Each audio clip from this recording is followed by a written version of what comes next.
اللہ کے حبیب صلی اللہ علیہ وسلم مدینہ منورہ میں ہفتے کے دن قبا تشریف لاتے تھے. مسجد قبا ہے, تشریف لاتے تھے.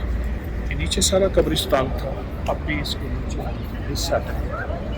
تو مسجد قبا ہے مدینہ منورہ میں. آج ہفتے کا دن ہے, صبح تشریف. پہلے ہم احد پہ سید الشہداء گئے, حضرت امیر حمزہ, ان کے مزارات پہ حاضری دی, سلام عرض کی. اب ہے وہ قبا ہفتے یہاں حاضری ہے نماز کے لیے, رکعت نوافل کے. بہت اس کا اجر بھی ہے, ثواب بھی ہے, اور اس کے بہت زیادہ فضائل بھی ہیں. آج ہفتے کے دن کے اللہ کے حبیب میرے آقا کا درس تھا, آپ کی ترتیب تھی, آپ کی مستقل سنت یہاں حاضری ہے.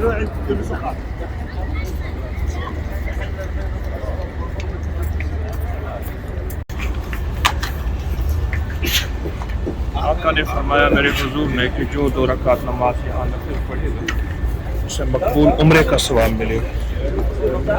اور میں محسوس کر رہا ہوں 14 صدیوں سے یہاں کیا انوارات, برکات, کتنے لاکھوں لوگ ہیں, کتنی برکات ہوئی.